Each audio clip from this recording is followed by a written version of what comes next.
बूढ़ी अम्मा अपना बेटा छोड़ गई।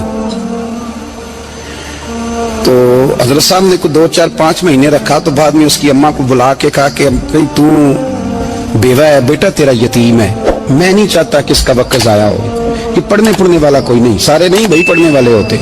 अब यहाँ उलमा बैठे हैं, मैं बेअदब भी ना हो जाऊं, कुछ पूरे 8 साल लगा के भी आ जाते हैं, सनद भी उनके पास होती है, नाराज ना हो जाना, ये तो सब अच्छे लोग हैं, सनद होती है पर पता पुता कोई नहीं होता।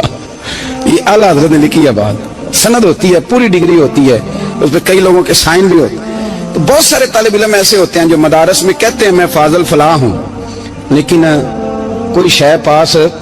तो मौलाना सरदार अहमद साहब मुहद्दिस आज़म पाकिस्तान रहमतुल्लाह अलैह उस बूढ़ी को कहने लगे तेरा बेटा कुंद देना है, पढ़ना पढ़ाना इसने कुछ भी नहीं, तो यतीम बच्चा है, कल को तो कहेगी कि मेरे बेटे ने वक्त ज़ाया किया तो वापस ले जा।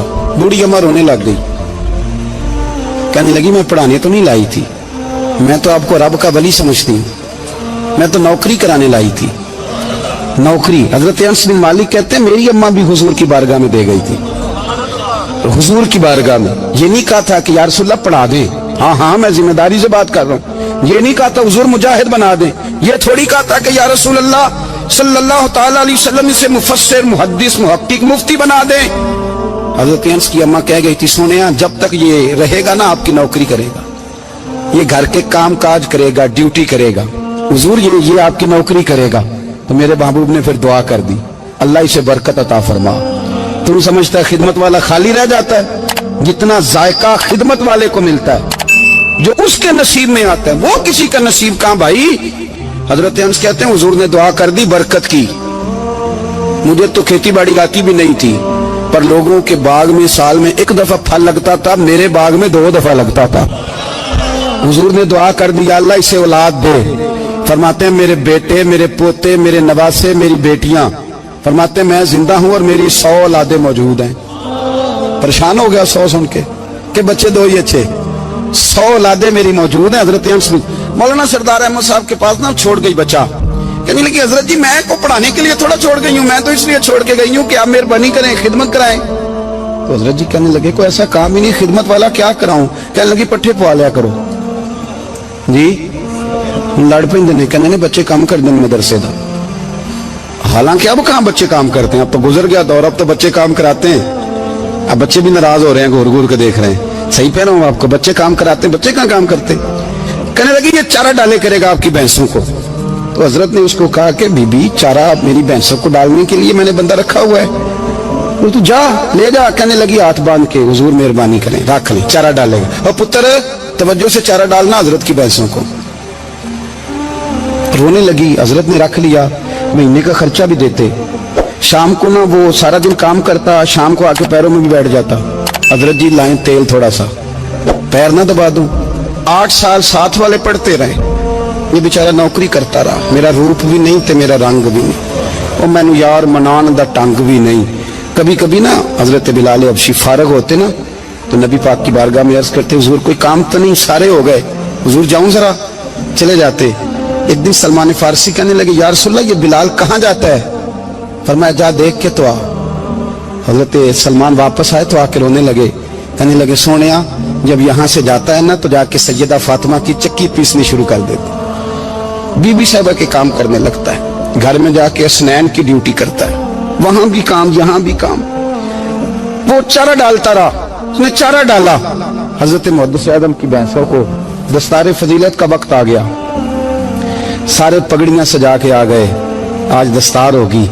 ये ना पीछे होके बैठ गया, चूंकि पढ़ा ही नहीं था तो दस्तार का है कि दस्तार तो उसकी जो पढ़ेगा, हमने तो पढ़ा ही नहीं, हमने तो यार पढ़ा, घर पढ़ा, ड्यूटी करी। हजरत मुहद्दिस आज़म रहमतुल्लाह अलैह के यहाँ जब ऐलान होने लगा ना कि अब दस्तार होगी, तो हजरत ने पहला ऐलान उसका फरमाया। तो मत जान लो बंदा कपड़े भी कदी कदी बदल रहा है ना, वो कहता है जिस हाल में भी था मैं पलट के देखने लगा कि पढ़ा पढ़ाया तो है, कोई शय नहीं, ये माजरा क्या है। पीछे से उठ के आए, तो कहते हैं बाकियों की दस्तार किसी आलिम ने की, किसी सूफी ने की, लेकिन ये भैंसों को चारा डालने वाला जब आया तो मुहद्दिस आज़म ने फरमाया पगड़ी के बाल को कोई हाथ ना लगाए, ये सारी दस्तार मैंने करनी है। और फरमाते हैं हजरत बाल भी देते जाते थे, आंसू भी बहाते जाते थे, माथा भी चूमते थे, और फरमाते थे दस्तार के बाद चला तो नहीं जाएगा यार, मुझे तो इबादत भी नहीं रह गई, मुझे तो चाबियों को भी नहीं पता कौन सी कहाँ रहती है। जाएगा तो नहीं तू? रो पड़ा, कहने लगा सोने जाए तो वो जिसके पल्ले कुछ है हो, आता जाता तो है कुछ नहीं, मुझे किसने रखना है, मैंने कहाँ जाना है, इधर कहा तो इधर ही रहूंगा। उस तालिब इल्म के सारे उस्ताद भाई कहते हैं उसने दस्तार कराई, पढ़ा पढ़ाया कुछ नहीं, पर जो मसला अड़ जाता था ना, वो जो अड़ जाता था ना, वो जाके उससे पूछते थे तो किताबें खोलने की जरूरत नहीं पड़ती थी। हज़रत उम्मे सलमा रज़ी अल्लाह तआला अन्हा कहते हैं मैंने अर्ज की या रसूल अल्लाह सल्लल्लाहु अलैहि वसल्लम मेरी बच्ची बड़ी बीमार है, तो मुझे किसी ने कहा है ये थोड़ी सी नशे वाली चीज है, ये बना के तैयार करके दो सही हो जाएगी। बीमार है बच्ची तो ये नशे वाली चीज है, इसको तैयार करके दो, थोड़ा नशा है। अगरचे बाज, मैंने शुरू में कहा, बाज लोग मरीज को, सख्त मरीज को ऐसी अद्वियात जो मजबूरी बन जाए उसकी गुंजाइश और इजाजत देते हैं। मोहतात उलमा तो उसमें भी बहुत सारी चीजें पहले बयान करते, लेकिन उसने कहा जी मेरा नशा देना है शिफा के लिए। हज़रत उम्मे सलमा कहती है मेरे नबी पाक ने मेरी तरफ देखा, मेरी तरफ, तो मैंने कहा या रसूलल्लाह आप क्या फरमाना चाह रहे हैं? तो नबी पाक ने फरमाया उम्मे सलमा कभी नापाक चीज में भी शिफा हुई है, कभी नापाक चीज में भी, कभी शराब और खमर में भी शिफा हो सकती है। शिफा रब करीम ने रखी है पर शहद के अंदर रखी हुई है, शिफा अल्लाह ने रखी है कुरान मजीद में रखी हुई है, तो इसमें भी कभी ये हुजूर ने बयान किया है कि इसके अंदर शिफा हो सकती है, तो उम्मत कितनी दलेरी करती है जो ये मशवरे देती है कि उसके अंदर नशा है, शराब है, तो खांसी चली जाएगी तो फलानी बीमारी चली जाएगी।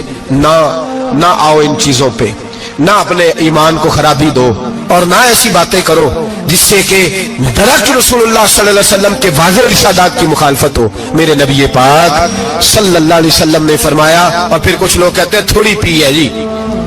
अब तो मैं तज्जिए में पढ़ रहा था कि ऐसी शराब इजाद हो गई है, लोग शराब पीते हैं और वो मस्त भी रहते हैं, कार भी चलाते रहते हैं, कहते हैं जी नहीं हमारा ज़हन माऊफ नहीं हुआ तो ये वाली सही है, नशा नहीं लाती।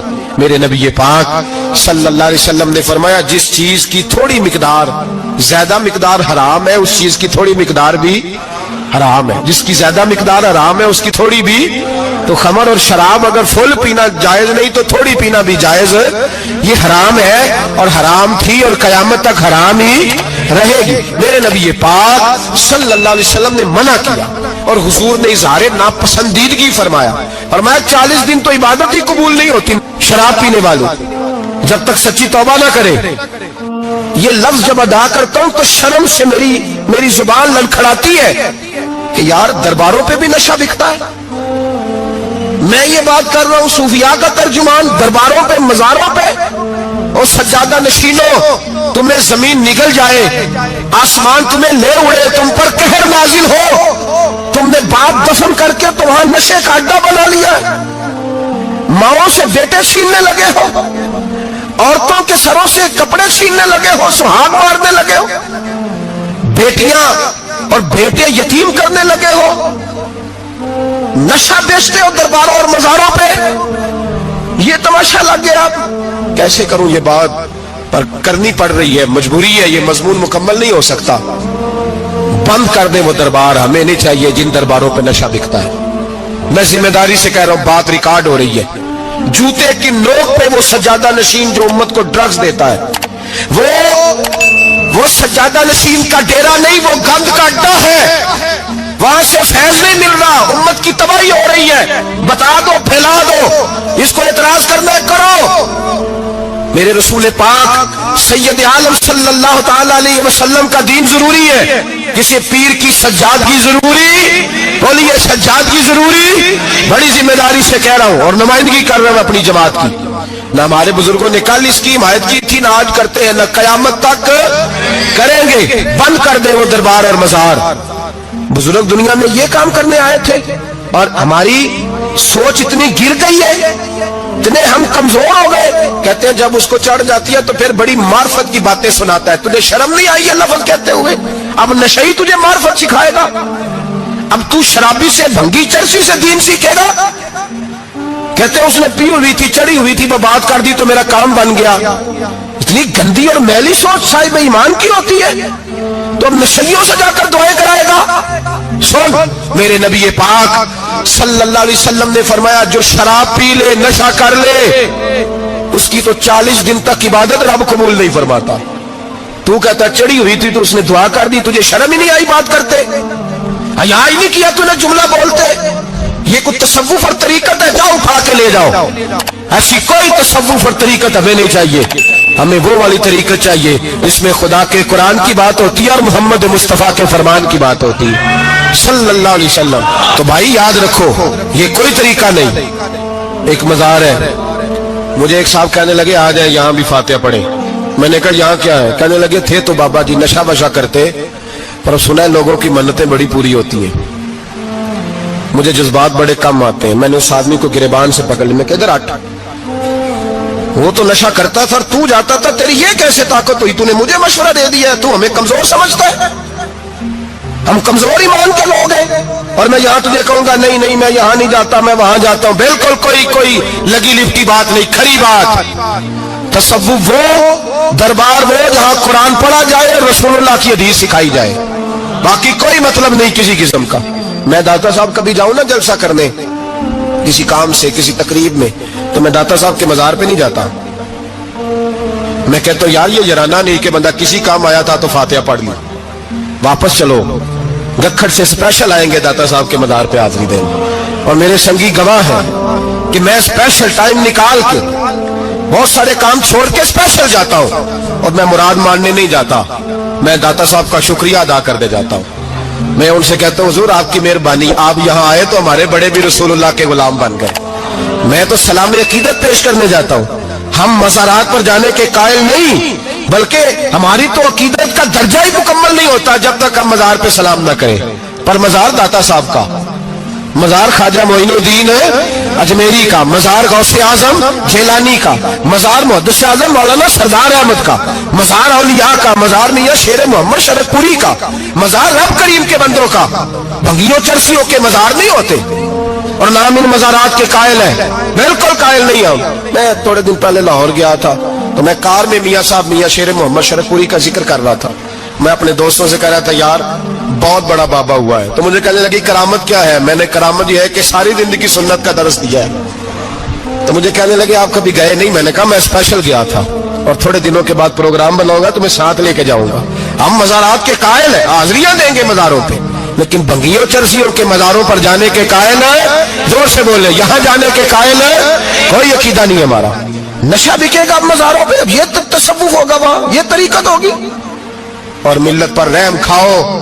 خدا را اگر تمہارے قومی ادارے کہتے ہیں رپورٹ کرنے والے کہ 70 لاکھ پاکستانی نشہ کرتا ہے, تو کیا تمہیں یہ نہیں پتا کہ نشہ بیچتا کون ہے؟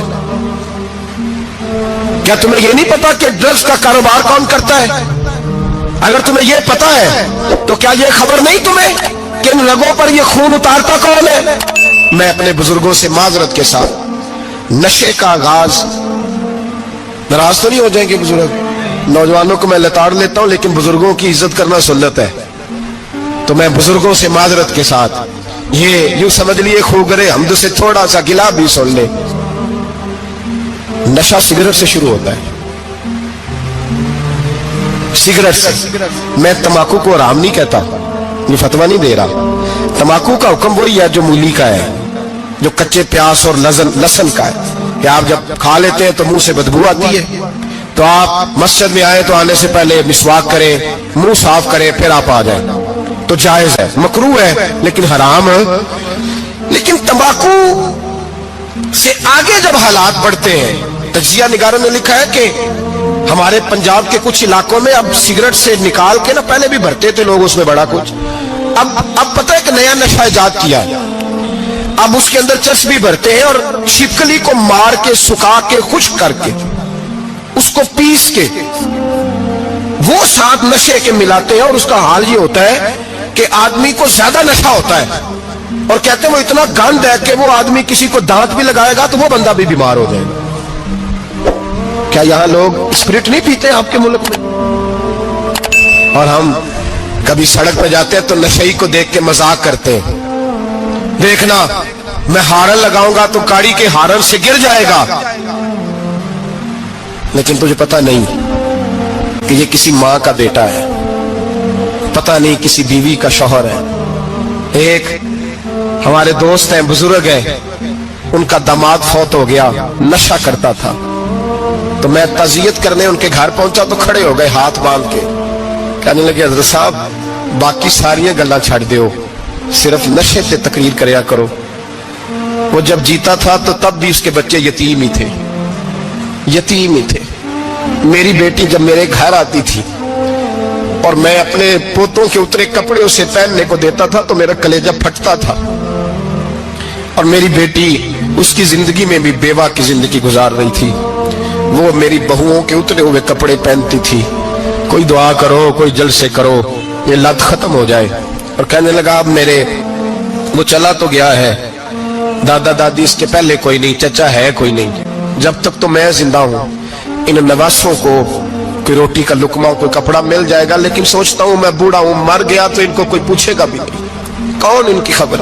اتنا ظلم اس قوم سے، اتنی زیادتی، اور آرام سے لکھ کر لوگ گزر گئے کہ یہ 70 لاکھ ہے، ان کا درد تو سمجھو، تکلیف تو سمجھو۔ 7 فٹ کا سونا جوان اور نشے کا عادی ہے تو کسی نالی میں پڑا ہوا ہے۔ اور میں نے کہا اس قوم کے ساتھ اس سے بڑا بھیانک مذاق کیا ہوگا۔ کوئی دانشور تھا بڑا ظالم، اس ظالم سے کوئی مشورہ لینے آیا، اس نے آ کے کہا تو بڑا ظالم ہے، بڑے کڑوے مشورے دیتا ہے، میرا ایک دشمن ہے، میں اس سے بدلہ لینا چاہتا ہوں، میرا دل کرتا ہے اس کا بچہ قتل کر دوں تاکہ وہ تڑپے۔ تو ظالم نے کہا اسے قتل نہ کر، وہ تو اس کا باپ 2-4 مہینے رو کے چپ کر جائے گا، تو پھر میں سخت سزا دینا چاہتا ہوں، مشورہ دے۔ تو اس نے کہا اس کے بچے کو نشے پہ لگا دے، جس کا بچہ نشہ کرے گا وہ باپ روز مرے گا، روز جیے گا، وہ ماں روز مرے جیے گی، نشے پہ لگا دے۔ اس قوم کے ساتھ سب سے بڑا ظلم یہ ہوا کہ ملت کا جوان نشے پہ لگ گیا، ڈرگز پہ لگ گیا، اتنے تباہ حالات ہوئے کہ جوان چڑھتی جوانیاں۔ اماں نے کتاب دے کے بھیجا تھا اور کالج سے واپس آئے تو نشے کے ٹیکے ہاتھوں میں پکڑے ہوئے، ٹیکے۔ اور آپ کے اس ملک کے اسلام آباد میں ایک دن میڈیا نے وہ خبر بھی وائرل کی اور وہ چیز بھی دکھائی لوگوں کو، 3 مہینے کا بچہ لے کے نشئی سڑک پہ آ گیا، اس نے کہا میرا نشہ ختم ہو گیا، میرا بچہ خرید لو، 2 پڑیاں دے دو۔ تو وہاں بیبیاں جو سن رہی تھی وہ بھی چیخیں مار کے رو رہی تھی۔ یہ ظلم کیا اس قوم کے ساتھ، اور کرپشن کی لعنت نے اجازت دی سپلائی کرنے والوں کو کہ گلی گلی بھیجے، گلی گلی۔ انہوں نے کچھ تھوڑا ظلم نہیں کیا ان حکمرانوں نے، اور ہماری اپوزیشن اس کو صرف اتنا پتا ہے کہ یہ جائیں اور ہم آئیں، اس سے زیادہ کوئی غرض نہیں۔ بھائی کرپشن کے خلاف نکلے ہو تم، نشے کے خلاف کس دن نکلو گے؟ جوئے کے خلاف کس دن؟ قوم تو مر رہی ہے نشے سے، اس کے خلاف میدان میں کب آؤ گے؟ صرف اتنا ہے کہ یہ جائیں اور ہماری باری آئے، اس سے زیادہ کچھ نہیں۔ جتنے مجرم وہ ہے اتنے ہی تم بنتے جا۔ سویرے سویرے نا میری والدہ، آپ کو پتہ ہے دیہاتوں میں سامنے بھینسیں رکھی ہوتی تھی، تو اماں جی یعنی وہ سویرے اٹھ کے دودھ رڑک کے اور پھر وہ جب مصلی بچھاتی تھی تب میں سمجھتا تھا کہ یہ تکلفات ہیں، چونکہ جب بندہ پڑھ دیتا ہے نا پھر اسے گنجائشوں کا بھی پتہ چل جاتا ہے۔ میں سمجھتا تھا یہ تکلفات ہیں کہ وہ پہلے کپڑا بچھاتی، مصلی بچھاتی، پھر پیالے میں پانی لا کے پاس رکھتی، پھر وہ جناب اس پہ پڑھنا شروع کرتی، پھر وہ ریل، اور پھر ریل کے یہ جو حافظ ہوتے ہیں نا ہمارے، یہ پھر زیادہ نہیں چومتے قرآن پاک کو، ان کے پاس ہوتا ہے نا ہر وقت، لیکن وہ پرانے بندے وہ شنیل کا غلاف، پھر اسے کھولنا، پھر اسے چومنا، پھر سینے سے لگانا، یہ ساری چیزیں ان کے پیش نظر رہتی۔ اماں جی نا وہ نماز پڑھ کے قرآن پاک کے کوئی 2-1 رکوع پڑھ کے پھر آواز دیتی، وہ تسی اجے بھی ستے ہو، میں دودھ بھی رڑک لیا، نماز بھی پڑھ لی، سبق بھی پڑھ لیا، اٹھ جاؤ نا، اب تو ٹائم تھوڑا رہ گیا نماز کا۔ یہ آپ یقین کریں، میرے سے بزرگ ناراض نہ ہو جائیں، لیکن بچوں کو نماز کی تقریر نہ سناؤ کہ پتر نماز پڑھنی چاہیے، نہ تقریر نہ سناؤ، تقریریں باہر چلتی ہیں، گھر میں نہیں چلتی، گھر میں عمل چلتا ہے۔ بچوں کے سامنے نماز پڑھو، بچوں کے سامنے قرآن پاک پڑھو، اپنی اولاد کو عادی کرو کتاب و سنت کا۔ سارا دن گپیں، سارا دن باتیں، گھر میں بھی تبصرے، ٹیلی فون پہ گپ شپ، اس نے تو نفسیاتی کمزوری پیدا کر دی ہے قوم۔ اپنے گھر کے اندر چلن پیدا کریں قرآن پاک، قرآن پاک سے پیار ہو۔ وہ ایک دفعہ نا یہ ضلع شیخو پورہ کے کسی گاؤں میں ایک آڑتی تھا، یہ منڈی میں آڑت، وہ پرانی بات ہے پاکستان بننے سے پہلے کی، وہ سادہ سا بندہ تھا، दाढ़ी रखी थी, 5 वक्त नमाज पढ़ता था, तो फौत हो गया, आड़त करता था, तो उसकी कब्र से खुशबू आने लग गई। ये तो कभी किसी पीर की कब्र च आउंदी तो फिर कोई मुंडिया ने बटत करनी सी पीरां दियां ने, फिर तो कमाल हो जाना था। अल्लाह खैर फरमाए, इल्ला माशाअल्लाह। फिर कोई कहानी, कोई करामत इधर उधर से जोड़ जाड़ के भी लोग बना लेते हैं। लेकिन वो सादा आदमी था, कब्र से खुशबू आने लग गई, शोर पड़ गया, लोग जमा हो गए। बंदे ना आहिस्ता आहिस्ता वो इद्दत खत्म हुई तो उसकी खातून से कहने लगे कि मसलन अंगूठा छाप बंदा था, साइन भी नहीं करने आते, कब्र से खुशबू, आखिर कोई तो अमल होगा। कहने लगी उसे ना कुरान पाक से बड़ा प्यार था, पढ़ा हुआ नहीं था, तो हर रोज वुजू करके ना दिन में 2 वक्त कुरान पाक खोलता और फिर उस पे लाइनों पे उंगलियां रख रख के चलाता, रो के कहता मालिका गलती हो गई है, मैनू पढ़ना चाहिए सी। अल्लाह तू जो भी आखे है साची आखे है, तेरा कलाम बड़ा सच्चा है, मालिक तू बड़ा करीम है, तू मेरे वास्ते खैर दियां गल्लां की थी। कहते वो कुरान पाक से बड़ा प्यार करता था, बीमारी, तंदुरुस्ती, सफर, हजर, कुरान से बड़ा प्यार किया। लोग समझ गए यही तो वजह है कि कब्र की मिट्टी से भी खुशबू आ रही है। अच्छा, मैं बाज़ जगहों पे मुझे ज़िंदगी में ऐसे भी तजर्बात हुए कि यार ये अल्लाह की किताब है। मैं जहाज़ में बैठा था तो मोबाइल पे मैंने कुरान शरीफ खोल लिया, मैंने कहा चलो इतनी देर की फ़्लाइट है, कुछ पढ़ते हैं। तो एक मेरे दिल में बदगुमानी आई। कभी कभी पगड़ी दाली वाला बंदा मेरी तरह, अल्लाह माफ़ करे, समझ लेता है ना नेक भी मैं ही हूँ, ये भी कभी कभी बदगुमानी आ जाती है। तो मैं वो तिलावत कर रहा था तो मेरे दिल में ख्याल आया, यार देखो सारे लोग कानों में टूटियां लगाई हैं, गप्पे लगा रहे हैं, कुरान पाक पढ़ लेना चाहिए था। तो एक नौजवान, उसने ना बाल पीछे यहाँ रबड़ डाली हुई, औरतों की तरह, पैंट शर्ट बड़ी दाढ़ी और बड़ा जदीद फैशन का उसका स्टाइल। तो मेरे साथ जो सीटें थी उन पे वो बैठ गया और फिर उसने फाइलों के अंदर से सूरत यासीन निकाल दी और जब उसको मैंने तिलावत करते देखा ना तो मैंने दिल ही दिल में माफी भी मांगी अल्लाह से।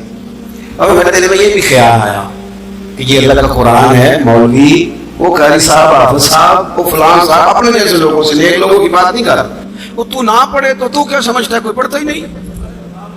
ये तो अल्लाह का कुरान है, ये पढ़ा जाता था, पढ़ा जाता है और कयामत के बाद भी पढ़ा जाता रहेगा।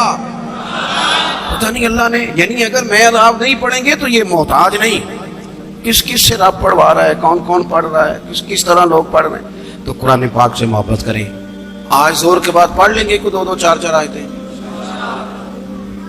चलो मैं कदों आके हाथ खड़े करो या कसम चुको, तुसी नियत भी नहीं पे कर दे, थोड़ा सा पढ़ लेंगे इंशाअल्लाह ताला। अच्छा 2-3 दिन मेरे कहने पे पढ़े आप, 2-3 दिन, सिर्फ लंबा नहीं।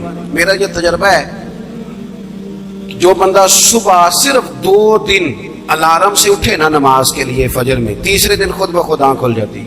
हजरत मालिक बिन दिनार फरमाते मैंने 60 हज किए। एक हज के मौके पर मैंने बड़ा रश देखा, लाखों का इज्तिमा हुआ। मेरी बातों की समझ तो आ रही है ना आप दोस्तों? जो नहीं बोल रहे उन्हें भी आ रही है ना? अल्लाह जज़ा दे। कहते लाखों का मजमा था तो मेरे दिल में ख्याल आया, मैंने कहा अल्लाह इतने लोग आए हैं, इनका हज कबूल भी हुआ है कि नहीं? फरमाते मैं सोच रहा था तो रात को ना ख्वाब में मैंने किसी कहने वाले को कहते हुए सुना कि सब का कबूल हो गया है। बल्ख का रहने वाला मोहम्मद बिन हारून बल्खी है, उसका हज कबूल नहीं हुआ। फरमाते शहरों के अलग-अलग खैमे लगते थे। अब भी आप हज करने जाएं तो पाकिस्तानियों की रिहायशें अलग होती हैं, इंडियन की अलग, बांग्लादेश के अलग, मिस्री, यमनी, सब लोग अलग अलग रिहायशें होती, झंडे लगे होते हैं मुल्कों के। कहते मैंने सवेरे उठ के ढूंढना शुरू कर दिया, ढूंढता हूं वो बंदा मिले। कहते जहां बल्ख शहर के लोग रहते थे वहां चला गया तो मैंने लोगों से पूछा तुम में मोहम्मद बिन हारून बल्खी कौन है?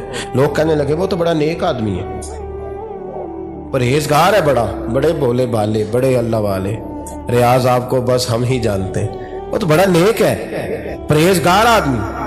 कहते मैंने कहा अच्छा कहाँ है?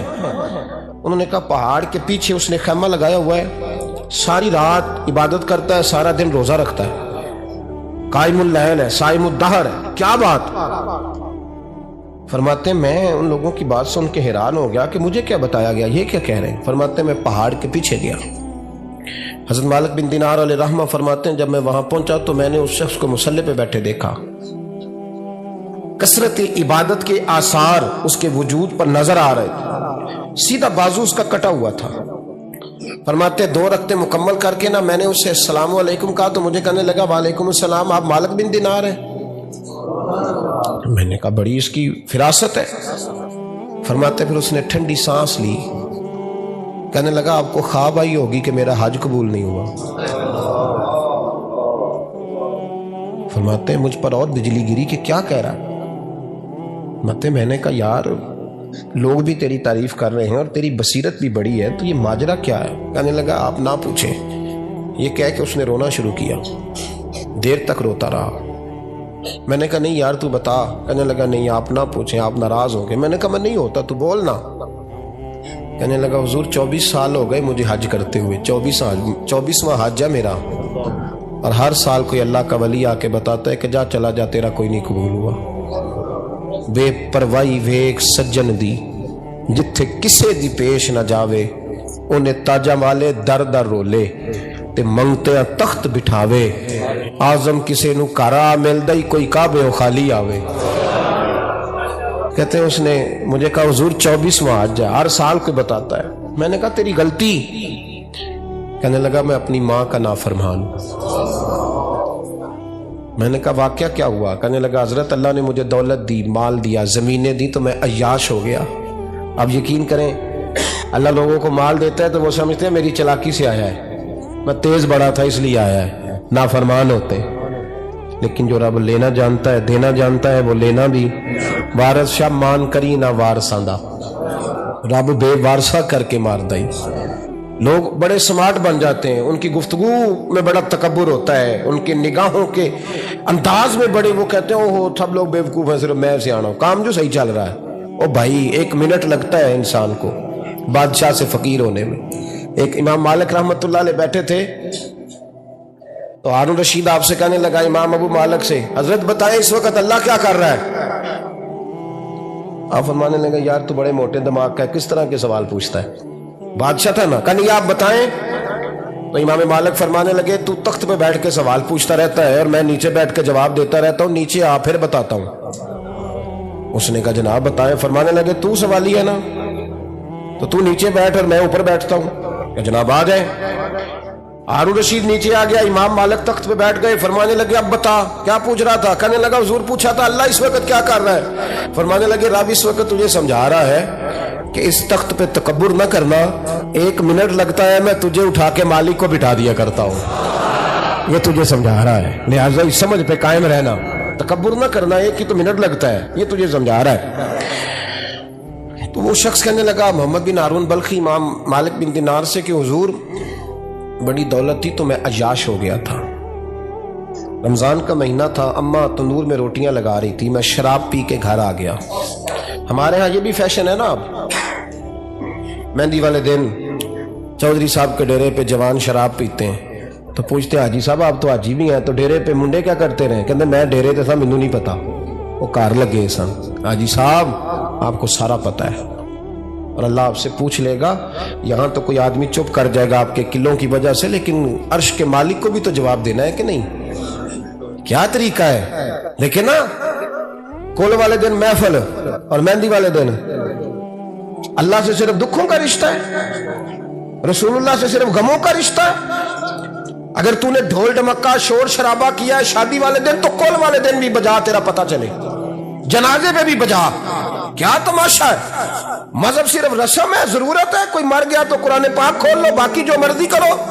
हज भी कीती जांदे हो, लहू भी पीती जांदे हो, खो के माल यतीमां दा भेज मसीती जांदे हो, फट दिलां दे सींदे नहीं, टोपियां सीती जांदे हो, नफ्स ते छुरी फेर दे नहीं, बकरे कीती जांदे हो, फर्ज भुलाई बैठे हो, नफला नीती जांदे हो। ओ दसो ते सही बुल्ले नू ए की कुछ कीती जांदे हो? ओ दसो ते सही बुल्ले शाह नू की कुछ कीती जांदे हो? कोई तरीका है? कुल शरीफ पे मौलवी साहब तशरीफ लाइएगा, अब्बा जी के कोल है, तो मैं तो कहता हूँ बजा ना बैंड बाजे वाला आज भी, तेरा पता चले कि ये दो काम कैसे होते हैं। तू किस तरह 2 कश्तियों का समझ नहीं आती बात की। मैं तो जाता ही नहीं बैंड बाजे वाली शादी पे, मैं कहता जिनको मर्जी पढ़ा लो ने कहा, हमसे नहीं 2 काम होते। अल्लाह रोजी देने वाला है, एक ही करते हैं, 2 रंगी छोड़ के यक रंग हो जा, सरासर मोम हो जा या संग हो जा, मौज करो। ہم اس چکر میں پڑتے ہی نہیں, ہم وہ راستہ ہی چھوڑ دیتے ہیں جو ہماری طبیعت کے مطابق نہیں ہوتا. بس ختم ہو گئی بات. اس لیے غور کریں اور یاد رکھیں اس بات کو